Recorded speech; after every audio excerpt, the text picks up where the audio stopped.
The Phantom Coach by Amelia B. Edwards. The circumstances I'm about to relate to you have truth to recommend them. They happened to myself, and my recollection of them is as vivid as if they had taken place only yesterday. 20 years, however, have gone by since that night. During those 20 years, I have told the story to but one other person. I tell it now with reluctance, which I find it difficult to overcome. All I entreat, meanwhile, is that you will abstain from forcing your own conclusions upon me. I want nothing explained away. I desire no arguments.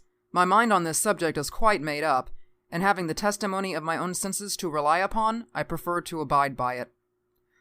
Well, it was just 20 years ago, and within a day or two of the end of the grouse season. I had been out all day with my gun and had no sport to speak of. The wind was due east. The month, December.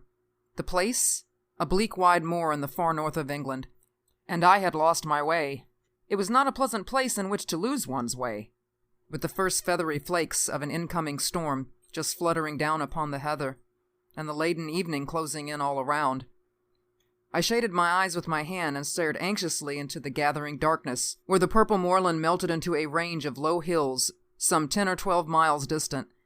Not the faintest smoke wreath, not the tiniest cultivated patch or fence or sheep track met my eyes in any direction. There was nothing for it but to walk on and take my chance of finding what shelter I could by the way. So I shouldered my gun again and pushed warily forward, for I had been on foot since an hour after daybreak and had eaten nothing since breakfast. Meanwhile, the snow began to come down with ominous steadiness, and the wind fell. After this, the cold became more intense, and the night came rapidly up.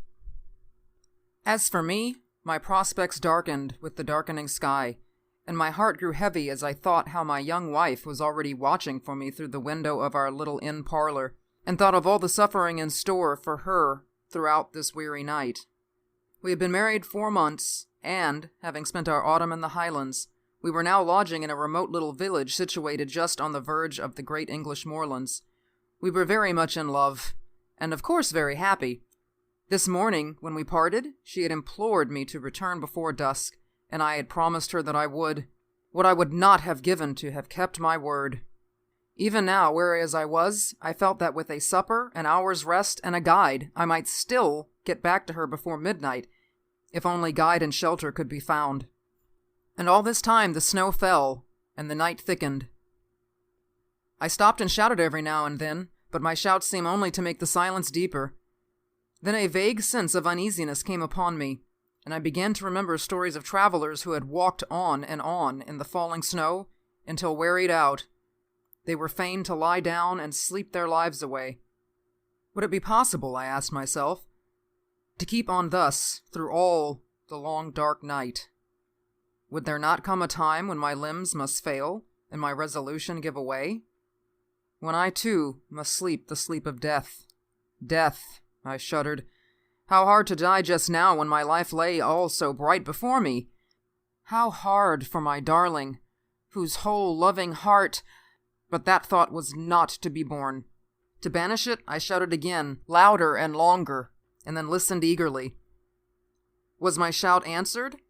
Or did I only fancy that I heard a far-off cry? I hallooed again, and again the echo followed. Then a wavering speck of light came suddenly out of the dark, shifting, disappearing, growing momentarily nearer and brighter. Running towards it at full speed, I found myself, to great joy, face to face with an old man and a lantern. "Thank God!" was the exclamation that burst involuntarily from my lips. Blinking and frowning, he lifted his lantern and peered into my face. "For what?" growled he, sulkily. "Well, for you. I began to fear I should be lost in the snow." Then, folks do get cast away hereabout from time to time, and what's to hinder you from being cast away likewise, if the Lord's so minded? "If the Lord is so minded that you and I shall be lost together, friend, we must submit," I replied. "But I don't mean to be lost without you. How far am I now from Dwolding?" "A good 20 miles, more or less." "And the nearest village?" "The nearest village is Wake, and that's 12 miles to other side." "Where do you live, then?" "Out yonder, he said, with a vague jerk of the lantern. "You're going home, I presume?" "Maybe I am." "Then I'm going with you." The old man shook his head and rubbed his nose reflectively with the handle of the lantern. "It ain't o' no use," growled he. "He won't let you in, not he." "We'll see about that," I replied briskly. "Who is he?" "The master."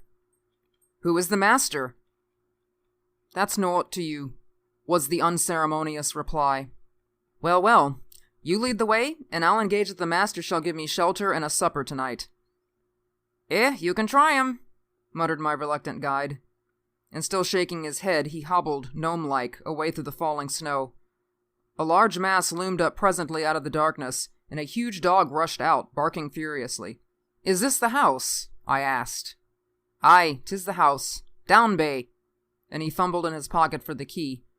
I drew up close behind him, prepared to lose no chance of entrance, and saw in the little circle of light shed by the lantern that the door was heavily studded with iron nails, like the door of a prison.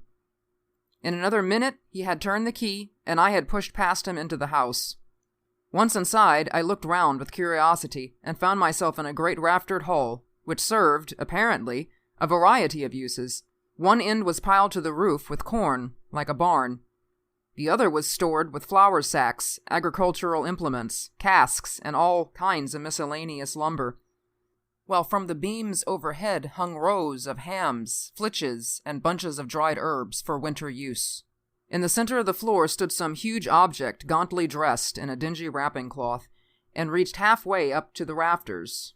Lifting a corner of this cloth, I saw, to my surprise, a telescope of very considerable size, mounted on a rude movable platform with 4 small wheels. The tube was made of painted wood, bound round with bands of metal crudely fashioned. The speculum, so far as I could estimate its size in the dim light, measured at least 15 inches in diameter. While I was yet examining the instrument, and asking myself whether it was not the work of some self-taught optician, a bell rang sharply. "That's for you," said my guide, with a malicious grin. "Yonder's his room." He pointed to a low black door on the opposite side of the hall. I crossed over, rapped somewhat loudly, and went in without even waiting for invitation. A huge, white-haired old man rose from a table covered with books and papers, and confronted me sternly. "Who are you?" he said. "How came you here? What do you want?" "James Murray, barrister at law, on foot across the moor, meat, drink, and sleep." He bent his bushy brows into a portentous frown. "Mine is not a house of entertainment," he said haughtily. "Jacob, how dare you admit this stranger?" "I didn't admit him," grumbled the old man. "He followed me over the moor, and shouldered his way in before me. I have no match for 6'2". "And pray, sir, by what right have you forced an entrance into my house?" "The same by which I should have clung to your boat if I were drowning. The right of self-preservation." "Self-preservation? There is an inch of snow on the ground already," I replied briefly, "and it would be deep enough to cover my body before daybreak." He strode to the window, pulled aside a heavy black curtain, and looked out. "It is true," he said. "You can stay, if you choose, till morning. Jacob, serve the supper." With this he waved me to a seat, resumed his own, and became at once absorbed in the studies from which I had disturbed him. I placed my gun in a corner, drew a chair to the hearth, and examined my quarters at leisure. Smaller and less incongruous in its arrangement than the hall, this room contained, nevertheless, much to awaken my curiosity. The floor was carpetless. The whitewashed walls were in parts scrawled over with strange diagrams, and in others covered with shelves crowded with philosophical instruments, the uses of many of which were unknown to me. On one side of the fireplace stood a bookcase filled with dingy folios. On the other, a small organ, fantastically decorated with painted carvings of medieval saints and devils. Through the half-open door of a cupboard at the further end of the room, I saw a long array of geological specimens, surgical preparations, crucibles, retorts, and jars of chemicals, while on the mantel shelf beside me, amid a number of small objects, stood a model of the solar system, a small galvanic battery, and a microscope. Every chair had its burden. Every corner was heaped high with books. The very floor was littered over with maps, casts, papers, tracings. and learned lumber of all conceivable kinds. I stared about me with an amazement increased by every fresh object upon which my eyes chanced to rest. So strange a room I had never seen, yet seemed it stranger still to find such a room in a lone farmhouse amid those wild and solitary moors. Over and over again I looked from my host to his surroundings, and from his surroundings back to my host, asking myself who and what he could be. His head was singularly fine, but it was more the head of a poet than that of a philosopher. Broad in the temples, prominent over the eyes, and clothed with a rough profusion of perfectly white hair, it had all the ideality and much of the ruggedness that characterizes the head of Louis von Beethoven. There were the same deep lines about the mouth, and the same stern furrows in the brow. There was the same concentration of expression. While I was yet observing him, the door opened, and Jacob brought in the supper. His master then closed his book, rose, and with more courtesy of manner than he had yet shown, invited me to the table. A dish of ham and eggs, a loaf of brown bread, and a bottle of admirable sherry were placed before me. "I have but the homeliest farmhouse fare to offer you, sir," said my entertainer. "Your appetite, I trust, will make up for the deficiencies of our larder." I had already fallen upon the viands, and now protested, with the enthusiasm of a starving sportsman, that I had never eaten anything so delicious. He bowed stiffly and sat down to his own supper, which consisted, primitively, of a jug of milk and a basin of porridge. We ate in silence, and when we had done, Jacob removed the tray. I then drew my chair back to the fireside. My host, somewhat to my surprise, did the same, and turning abruptly towards me, he said, "Sir, I have lived here in strict retirement for 23 years. During that time, I have not seen as many strange faces, and I have not read a single newspaper. You are the first stranger who has crossed my threshold for more than 4 years. Will you favor me with a few words of information respecting that outer world from which I have parted company so long?" "Pray, interrogate me," I replied. "I am heartily at your service." He bent his head in acknowledgment, leaned forward, with his elbows resting on his knees and his chin supported in the palms of his hands, stared fixedly into the fire, and proceeded to question me. His inquiries related chiefly to scientific matters, with the latter progress of which, as applied to the practical purposes of life, he was almost wholly unacquainted. No student of science myself, I replied as well as my slight information permitted. But the task was far from easy, and I was much relieved when, passing from interrogation to discussion, he began pouring forth his own conclusions upon the facts which I had been attempting to place before him. He talked, and I listened, spellbound. He talked till I believe he almost forgot my presence, and only thought aloud, "I had never heard anything like it then. I have never heard anything like it since."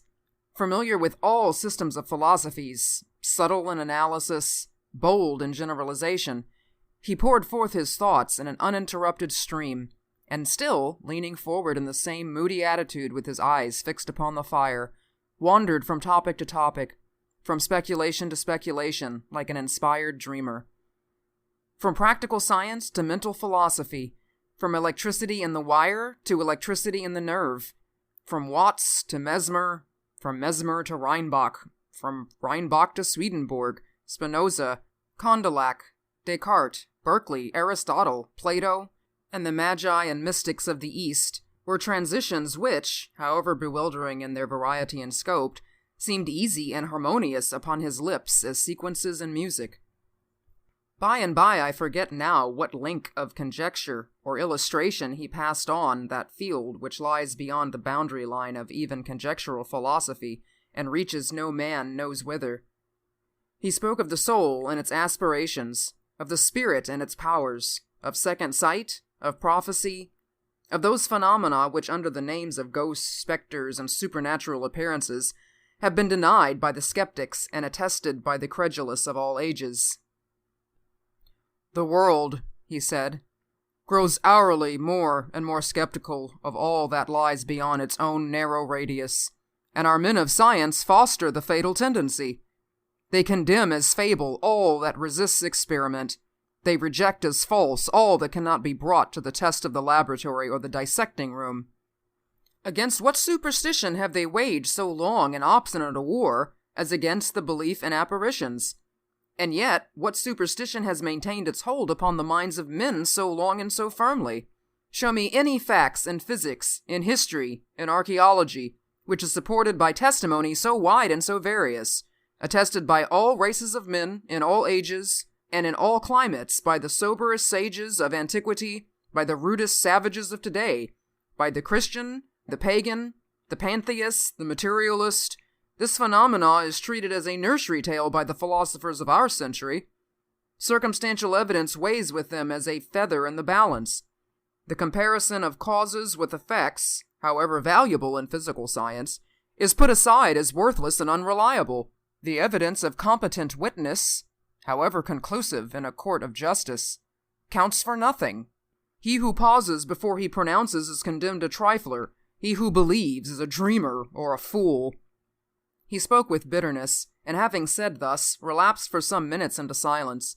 Presently he raised his head from his hands, and added with an altered voice and manner, "I, sir, paused, investigated, believed, and was not ashamed to state my convictions to the world. I, too, was branded as a visionary, held up to ridicule by my contemporaries, and hooted from that field of science in which I labored with honor during all the best years of my life. These things happened just 23 years ago. Since then, I have lived as you see me living now. The world has forgotten me, as I have forgotten the world. You have my history." "It is a very sad one," I murmured, scarcely knowing what to answer. "It is a very common one," he replied, "and I have only suffered for the truth, as many a better and wiser man has suffered before me."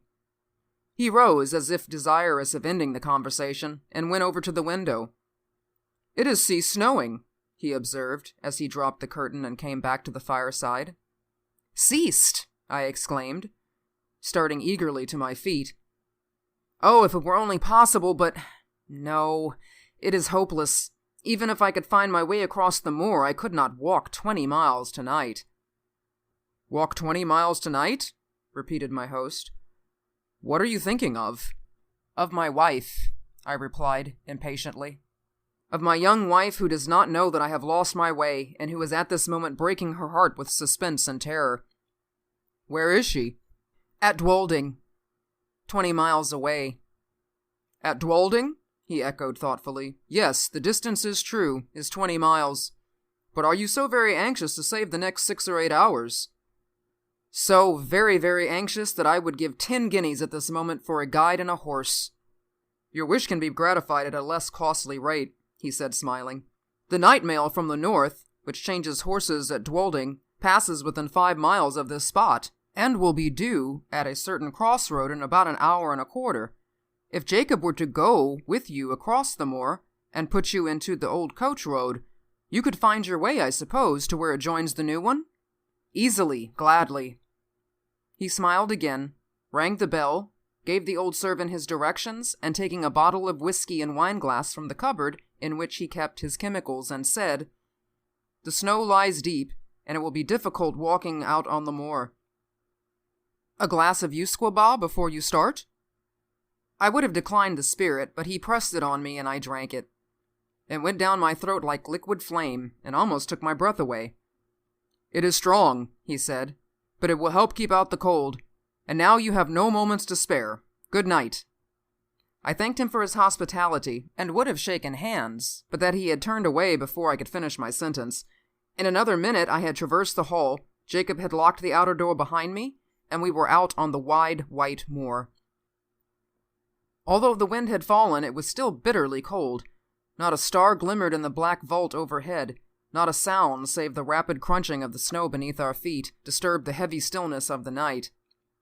Jacob, not too well pleased with his mission, shambled on before in sullen silence, his lantern in hand, and his shadow at his feet. I followed, with my gun over my shoulder, as little inclined for conversation as himself. My thoughts were full of my late host. His voice yet rang in my ears. His eloquence yet held my imagination captive. I remember to this day, with surprise, how my overexcited brain retained whole sentences and parts of sentences, troops of brilliant images and fragments of splendid reasoning in the very words in which he had uttered them, musing thus over what I had heard, and striving to recall a lost link here and there, I strode on at the heels of my guide, absorbed and unobservant. Presently at the end, as it seemed to me, of only a few minutes, he came to a sudden halt and said, "Yon's your road. Keep the stone fence to your right hand, and you can't fail off the way." "This, then, is the old coach road?" "Aye, 'tis the old coach road." "And how far do I go before I reach the crossroads?" "Night upon 3 mile." I pulled out my purse, and he became more communicative. "The road's a fair road enough," he said, "for foot passengers, but 'twas over steep and narrow for the northern traffic. You'll mind where the parpet's broken way. Close again the signpost. It's never been mended since the accident." "What accident?"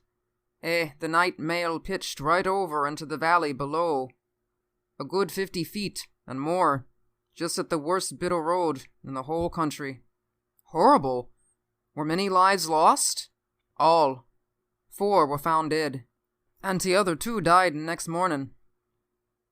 "How long is it since this happened?" "Just 9 year." "Near the signpost, you say? I will bear it in mind. Good night." "Good night, sir, and thank ye." Jacob pocketed his half-crown, made a faint pretense of touching his hat, and trudged back by the way he had come. I watched the light of his lantern till it quite disappeared, and then turned to pursue my way alone. This was no longer matter of the slightest difficulty, for, despite the dead darkness overhead, the line of stone fence showed distinctly enough against the pale gleam of the snow. How silent it seemed now, with only my footsteps to listen to. How silent and how solitary. A strange, disagreeable sense of loneliness stole over me. I walked faster. I hummed a fragment of a tune. I cast up enormous sums in my head and accumulated them at compound interest. I did my best, in short, to forget the startling speculations to which I had just been listening, and to some extent I succeeded. Meanwhile, the night air seemed to become colder and colder, and though I walked fast, I found it impossible to keep myself warm. My feet were like ice. I lost sensation in my hands, and grasped my gun mechanically. I even breathed with difficulty, as though, instead of traversing a quiet, north country highway, I were scaling the uppermost heights of some gigantic Alp. This last symptom became presently so distressing that I was forced to stop for a few minutes and lean against the stone fence. As I did so, I chanced to look back up the road, and there, to my infinite relief, I saw a distant point of light, like the gleam of an approaching lantern.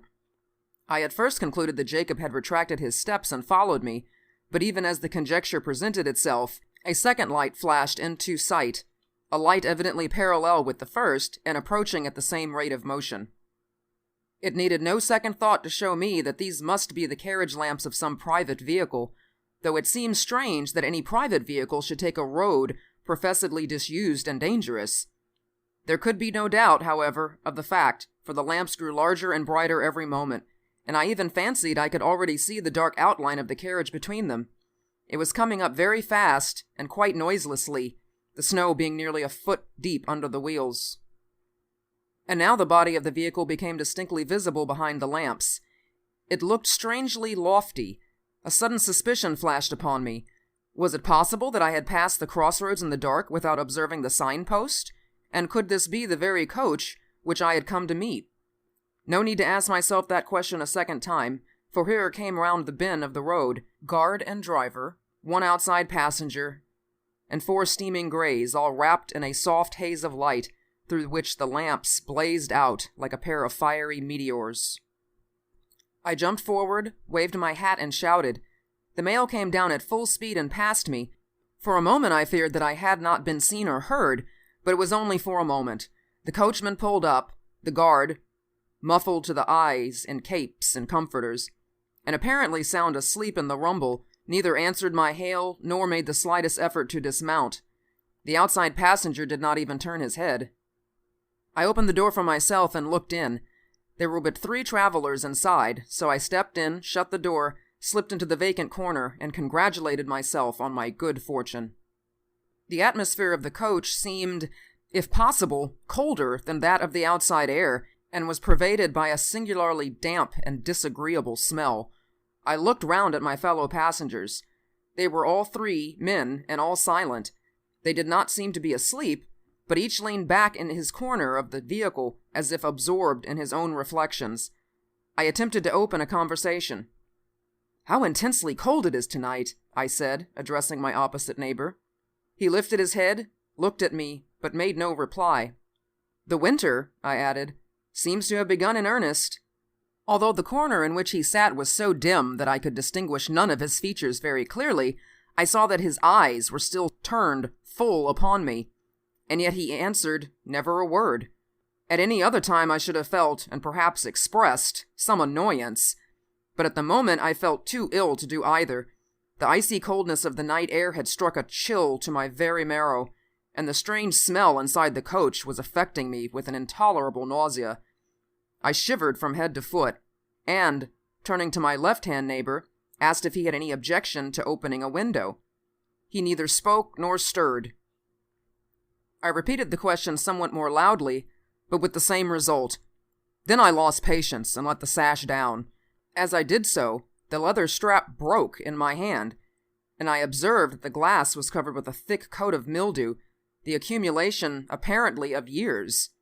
My attention being thus drawn to the condition of the coach, I examined it more narrowly, and saw by the uncertain light of the outer lamps that it was in the last stages of dilapidation. Every part of it was not only out of repair, but in a condition of decay. The sashes splintered at a touch. The leather fittings were crusted over with mold, and literally rotting from the woodwork. The floor was almost breaking away beneath my feet. The whole machine, in short, was foul with damp, and had evidently been dragged from some outhouse in which it had been moldering away for years, to do another day or 2 of duty on the road. I turned to the 3rd passenger, whom I had not yet addressed, and hazarded one more remark. "This coach," I said, "is in a deplorable condition. The regular mail, I suppose, is under repair?" He moved his head slowly, and looked me in the face, without speaking a word. I shall never forget that look while I live. I turned cold at heart under it. I turn cold at heart even now when I recall it. His eyes glowed with a fiery, unnatural luster. His face was livid as the face of a corpse. His bloodless lips were drawn back as if in the agony of death, and showed the gleaming teeth between. The words that I was about to utter died upon my lips, and a strange horror, a dreadful horror, came upon me. My sight had by this time become used to the gloom of the coach, and I could see with tolerable distinctness. I turned to my opposite neighbor. He too was looking at me, with the same startling pallor in his face, and the same stony glitter in his eyes. I passed my hand across my brow. I turned to the passenger on the seat beside my own, and saw— oh, heaven, how shall I describe what I saw? I saw that he was no living man, that none of them were living men, like myself. A pale phosphorescent light, the light of putrefaction, played upon their awful faces, upon their hair, dank with the dews of the grave, upon their clothes, earth-stained and dropping to pieces, upon their hands, which were as the hands of corpses long buried. Only their eyes, their terrible eyes, were living, and those eyes were all turned menacingly upon me. A shriek of terror, a wild, unintelligible cry for help and mercy burst from my lips as I flung myself against the door and strove in vain to open it.